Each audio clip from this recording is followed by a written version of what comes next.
Dream Big with Tonee Shelton, like with her life-changing children's book.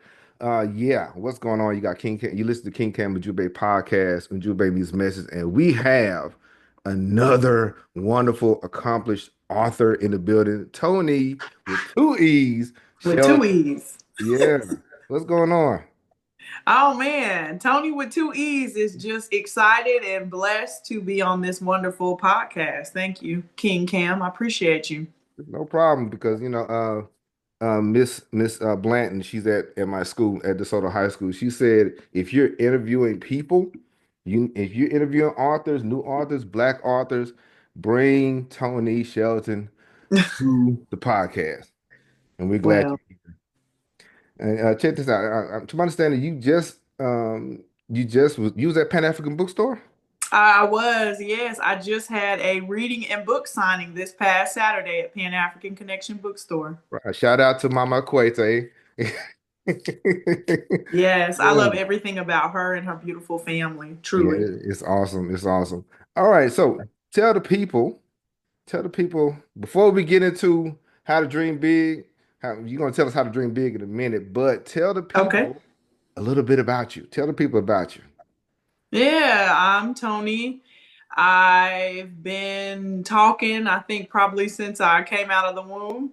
I identify with being a little bit of a misfit. So I've shared previously that I'm an only child, and my elementary journey was very interesting. I Mm, think a lot of people, especially that millennial age group, we went through that whole gifted and talented and cluster class, that mhm. whole like they set us apart if we were like academically, special or whatnot. And so I always was bouncing in and out of those classes because I was pretty smart, I guess, from a traditional sense, but just Mm. the behavior piece. I had a hard time making friends. I was bullied significantly in like Wow. second or third grade, but I've always been a bit on the creative side. I think it's that only child piece. You got to make ways to entertain yourself, right? Because the adults, they have an adult time. And I came Yeah. up in a time where you had to stay out of grown folks' business. So They, that they means I had to create my own. And so I have a background in social work. I'm a Baylor grad, and okay. I have a lot of work experience in the nonprofit and the school-based sector. Mhm. COVID happened in 2020, went home to spend time with my parents. The world literally slowed down. And I asked myself the question, what is it that you really need to be doing and focusing on Mm. in this lifetime? What is God calling you to do? And I'd always been reading poems and doing poetry. And then in college, I started kind of writing and doing the little open mic nights and stuff like Okay. that. So I had like little poems all over in notebooks and journals and in the notes app in my phone. And so I told myself in 2020, I said, okay, if the Lord blesses us to get out of COVID Yeah. and to get back some little sense of normalcy, I'm going to write a book. Okay. And so my preacher had put out books. I went to him. I said, hey, I noticed you put out books. I'm going to do that myself. What's the process? And he shared with me the publisher. And Cam, in 2021, I self-published my first book of poetry, In Hmm. Search of Freedom. I used my social media. My friend owned a barbershop. We did a book signing there. And Okay. I've just never looked back. I've self-published works every year. Last year, I put out a digital chapbook called Growth, Poems for Evolution. I was a contributing author to another book. Wow. So I just be talking and writing. So, That's but a my little bit question about me. is, if you're facilitating Yeah. and you're a poet Huh? and a social worker, how do you find time to write? Yeah, so I'm one of them girls that don't have a husband and them kids. So I got a little bit of free time. I mean, I'm being honest. I got a little bit more free time in this season of life than other people. Right. I keep my phone on me like we all do. I try to keep a notebook on me as well, and I write throughout the day. Hmm. I write at night, I write in the morning, but I jot notes in my phone. I think that's really important for people to keep a notepad on them or to always have some type of phone Hmm. heavy with them so that you're writing and you're pouring into that. And then Yeah. I journal in the mornings as well. I believe that we have to continue to cultivate and stir those gifts. And you know what? We don't find time. I feel like great people and excellent people don't find time; they make time. Right. And so that's kind of how I move. Because a mentor a great man. He told me, he said, a short pen is better than a long memory. Mm, Yeah. it's real. And That's so, real. how did you come with the idea of writing the book? Of writing, how did you come with, did you, first of all, did you always want to be an author? Did you always want to write? Did you always want to do that? Yeah, so my parents, I came up in a house of non-readers, and so it was Oh, exciting to them. I think that I was interested in reading books, and so on one of my favorite author and my first author in general, I read a lot of Stephen King early. That's horror, wait a minute, wait a sci-fi, minute. thriller. Yeah, We don't, we don't deal with that. We don't go into the nether regions of books. yeah. No, I'm gonna tell Stephen you, King. my parents, I get because they weren't readers. I feel like they were So just you like read that out to of them? their age, huh? You read that to them?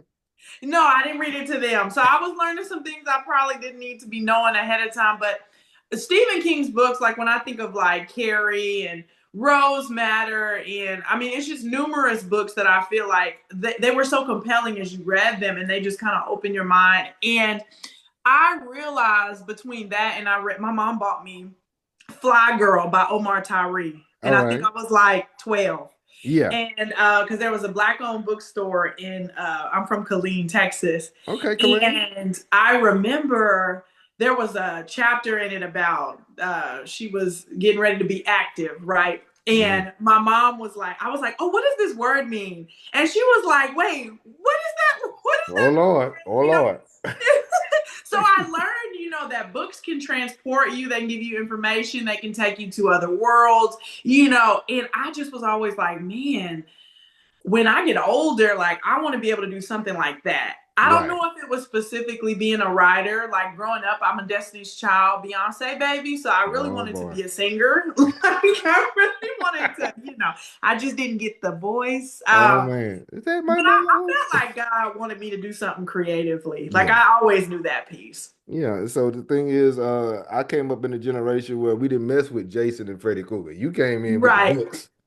So, but that's really awesome, and it's important to know that family does play. Believe it or not, family has a role Yes. in our upbringing when it comes down to reading and literacy. Because my love for history came from family history, and Wonderful. it came from my parents buying books for me. And so, Hmm.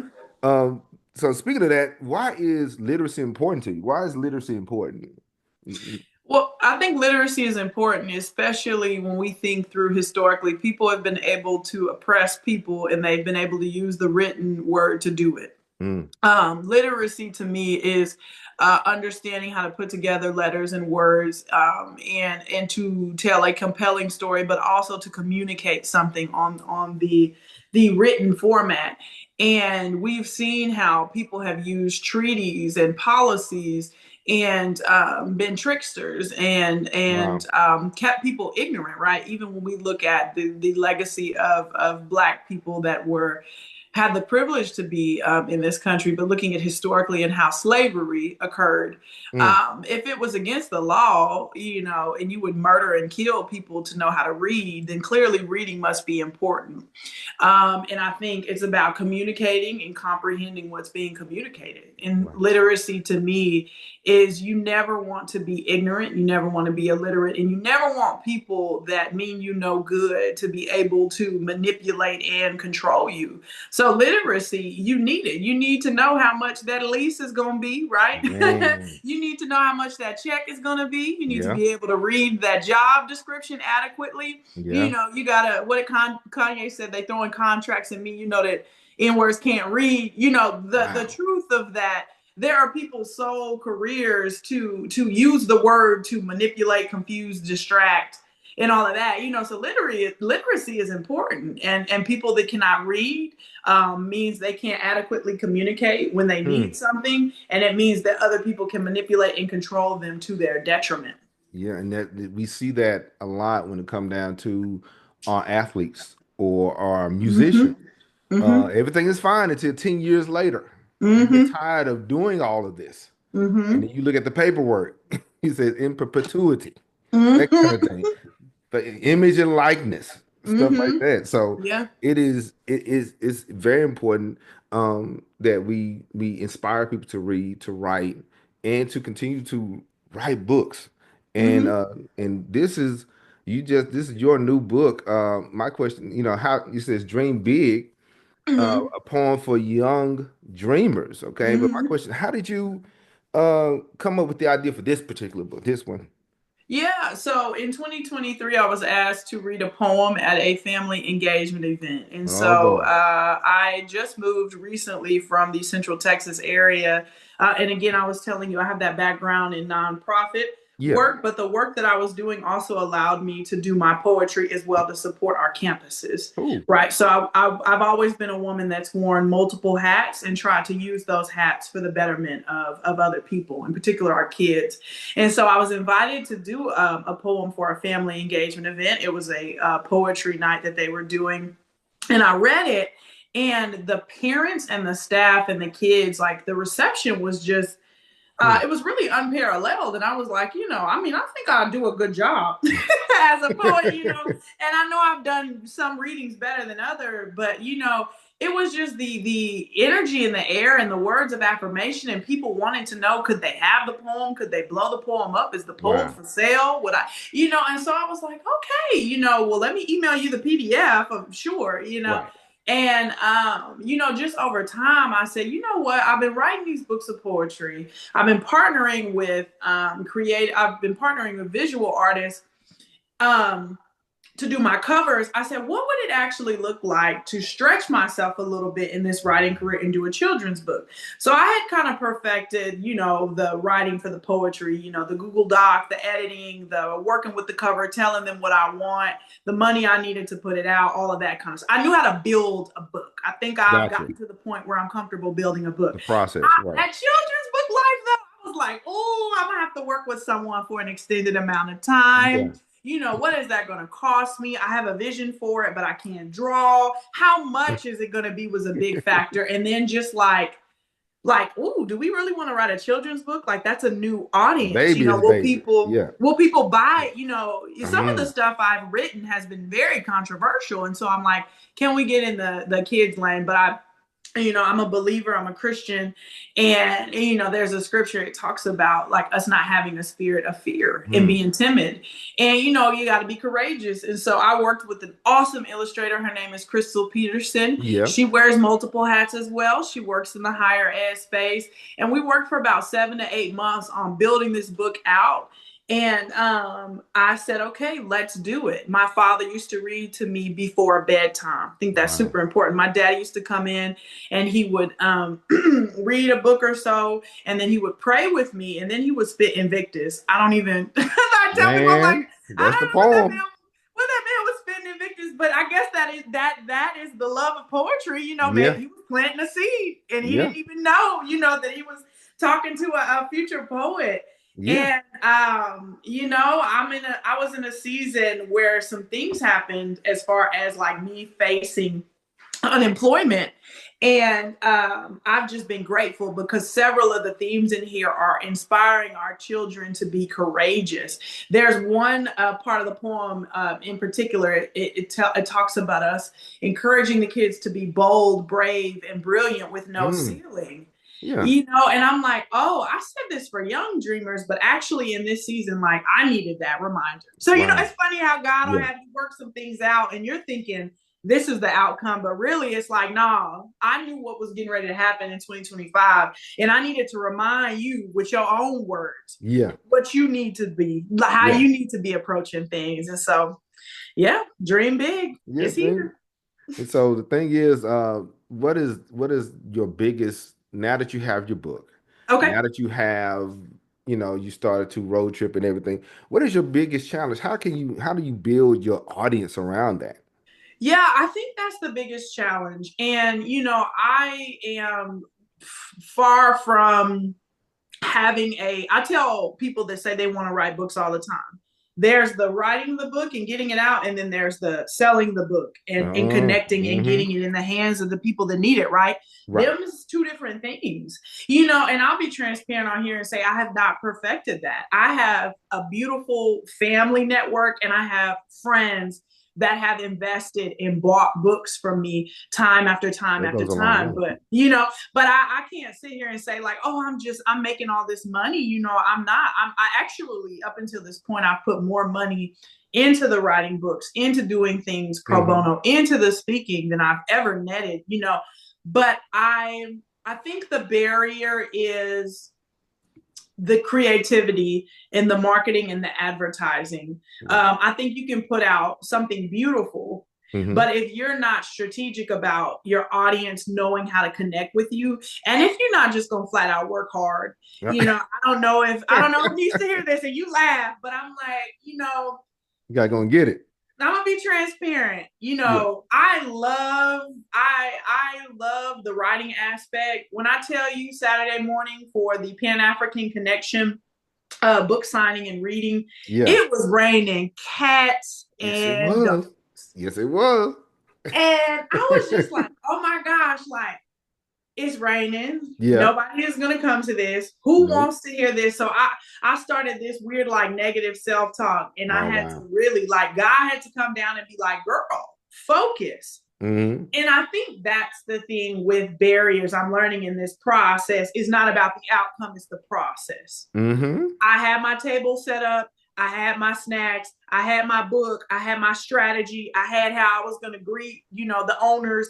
I knew that if there was no one in that audience or if there was 75 people in that audience, Right. I was going to execute on that vision. And so rain, sleet, or snow, I packed my stuff up. I drove through the rain. I walked in, I greeted Miss Aquete. I set my stuff up. I Yeah. spoke to everyone. And I had a best friend that drove up from Waco to surprise me. I had a woman I met at another event, didn't even know she was keeping up with me. She came, and it was a young man that was working in the store that heard me Yeah. talking about the book and came and sat down. So if we're honest, and then a sorority sister came, there were 5 people that showed up for that book reading and signing. They got a reading. We discussed what it meant to dream. We Wow. had snacks. We took our photos and I executed because Kim, Yeah, what I'm learning snacks. in this process is like the barriers are just building blocks to get you to become the person you need to be. Wow. I know one day Tonee B. Shelton is going to have a book out and there's going to be a price point to get in and we're going to fill Ooh. arenas. I Yeah. know that about myself. Yeah. Yeah. And the New feeling York best-selling is, author. right. The feeling of the arenas, though, starts with you taking the craft seriously when 3, 4, or 5 people. There's Yeah. a very close person to me. He's kind of like a mentor, and I value his insight. He speaks to people. I'm like, how do you speak to people with such clarity and vision? And he's like, oh, well, I was taught. You speak to 5 people the same way you would speak to 5,000. That's right. And that resonated. That's We right. feel like, oh, I'm on, it's only one person in here. Don't Well, matter. that one person came to get fed. That's And right. you need to be the one that's putting the food down and practicing the executing with precision so that when the 5,000 comes, you're ready. But see, we think, oh, well, oh, nobody's there. Oh, it's raining. I'm not going to do it. And it's like, nah, you building the muscle. It's the That's reps. right. You got to get your reps in. That's right. And Yeah. so build your reps in with your new book, your children's Mm-hmm. book. So before we get into how to dream big, we have Okay. an important question. The fan want to know. Uh-oh. Very important question. Spicy food or mild food? Mild food. Thank you. Somebody agrees with me. Mild food. Because everybody has been team spicy around here. Wow. I don't need those problems. They are funny. Yeah, I don't need them either. Yeah, yeah. So you heard it, Miss Tonee Shelton. She's team mild food. Team mild food. There it is. Yeah. All right. So let's go. So the question is, how to dream big? Tell us how to dream big, because people may not know what to do or where to start. How to dream big. Oh man. Honestly, Kim, you really got to be still. Mm, And it's so funny because my whole life I have gotten into trouble trying to be about that action. yeah. And yes, action is important. But the dreaming comes from you slowing down enough to hear what spirit man needs, what Hmm. God is saying to you, so that you can adequately plan how you strategize to move forward. Wow. So I would say, first off, is be still. Hmm. You really have to be intentional about quieting the noise. And because the noise isn't just, being a father or working full time or being an entrepreneur. It's looking at social media first thing in the morning. Hmm. It's always listening to other people's voices, the self help train. I'm guilty of this myself, ingesting other people's dialogue and then Yeah. trying to make that work. It's being still enough to just hear what it is that God's trying to say to you and what it is that your soul and spirit needs without the input of other people. Because other people have been great to us and they've Hmm. also been our barriers. You asked me about a barrier Yeah. earlier. How is it that children come onto this earth when they know limit soldiers? Yeah.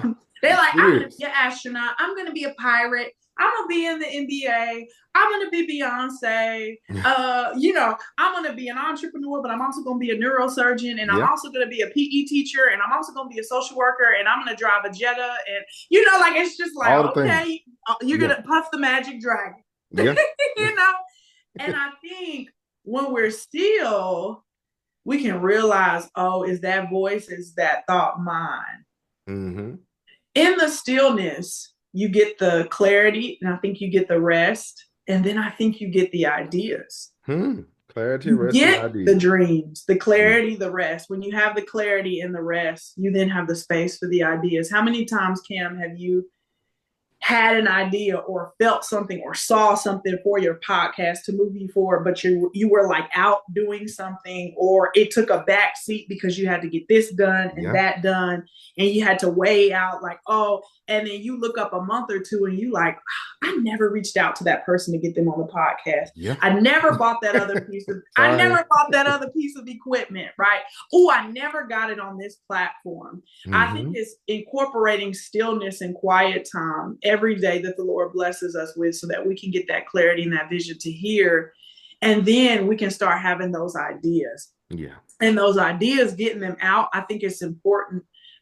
Whether you have like a vision board or you have a whiteboard or you're journaling, just literally spending time writing down, like, okay, here's what I want to do. Hmm. Here's the books of poetry. It's funny, when we were in COVID and I did have to slow down because I was working remote, I was able to compile all my poems, and I said, I want to write a book. And so I remember writing down, like, I'm going to write a book.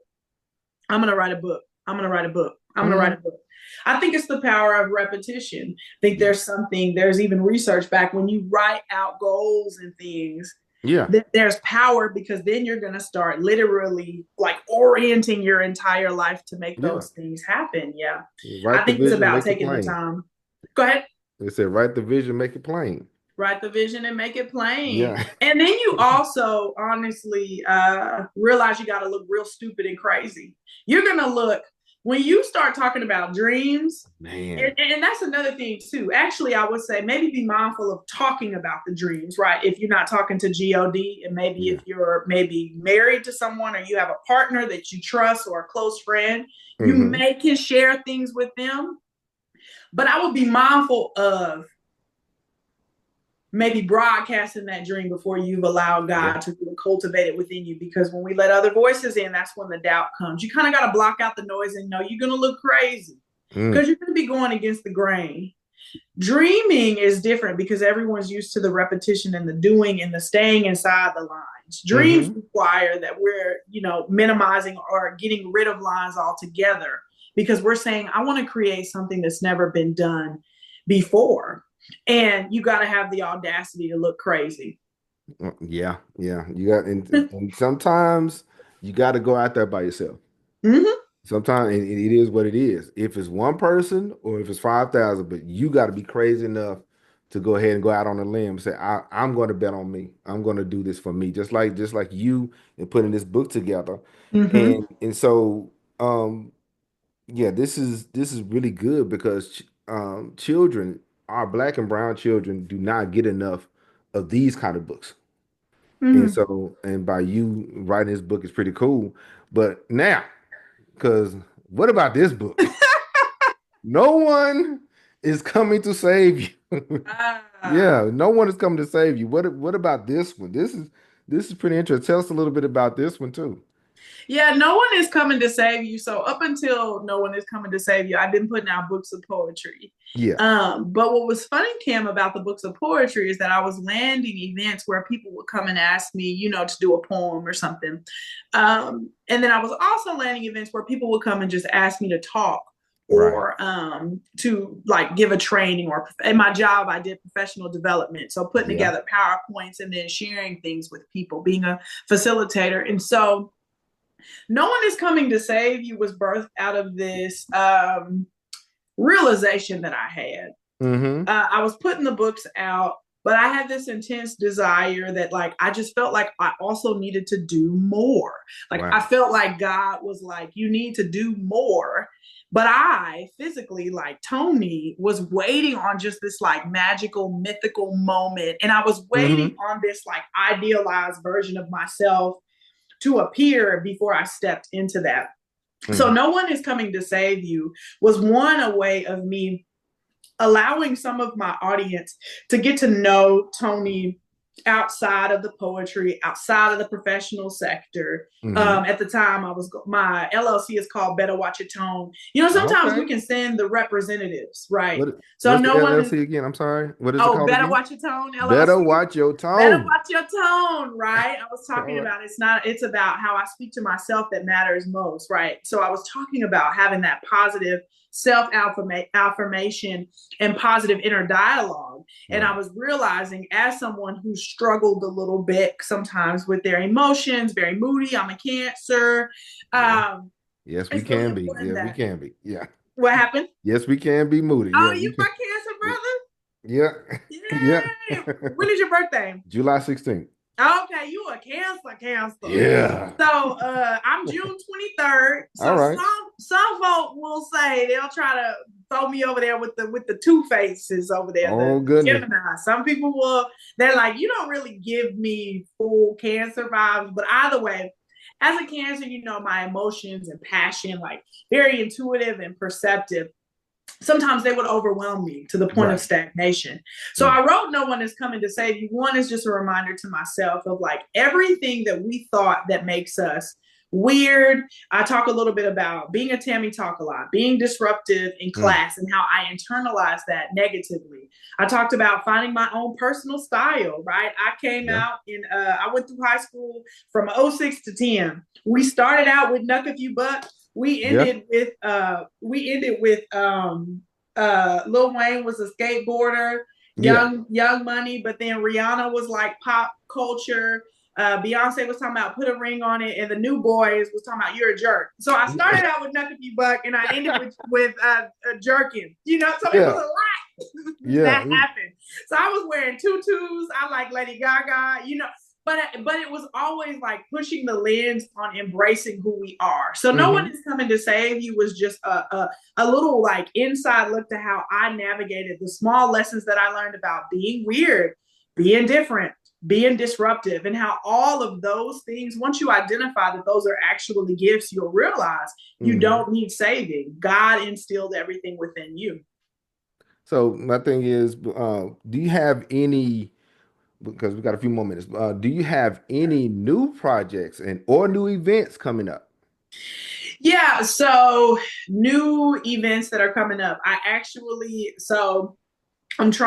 just relocated to the Dallas area, trying to get my name out there. Yeah. And I am going to be a vendor at Dee Dee McGuire's brunch event this Saturday. Okay. I think it's called like Together We Brunch. And then what I'm really excited about is on April 5th in East Waco, Texas, at my friend's barbershop. Yeah. We are doing another reading of this children's book and book signing, but I'm going to Okay. go a bit deeper. Like I'm going to get we're going to have coloring sheets.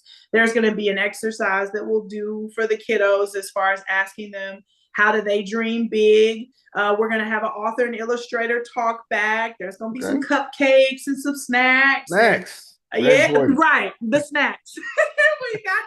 We can't forget the snacks. So that's April 5th from 10 a.m. to 12 p.m. in East Waco, Texas. I'm going to do Okay. another reading and book signing and some activities. And So I'm where is really that? excited. And where is Huh? that? Where is that at? It's in Waco, Texas at Rock My Style Barbershop. Rock My Style Barbershop. Okay. Okay. So how Mm-hmm. can the people follow you? How can they find you?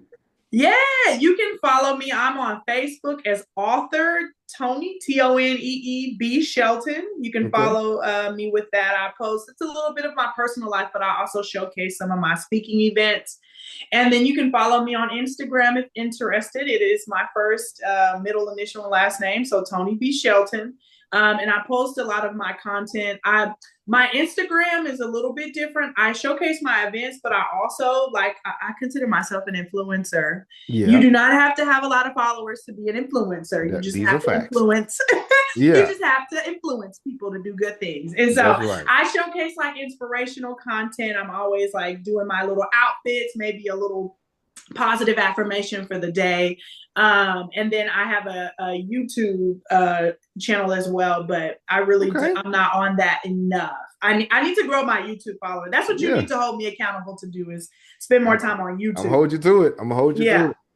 I'm gonna hold you Yeah. to it. Yeah. So before we go, Okay. what is your message for the world? What is your message for the world? Oh, block out all the noise and get busy. God Block gave out you all. everything. Yeah, block out all the noise and get busy. God gave you everything that you need inside of it. Let's activate and let's get to work. All right, all right. We appreciate it. Thank you for coming. Thank you Of for course. coming. Yeah, we would love to have you come back on your talk about your other books. Yeah, so Yeah. Thank you for having me. This was yeah. really fun. All right, y'all. You listen to King Cam Ujumbe podcast. We just got to talking about how to dream big with Tony with two E's, Tonee with two Shelton. E's. Yeah. And we will talk to you later. All right, y'all.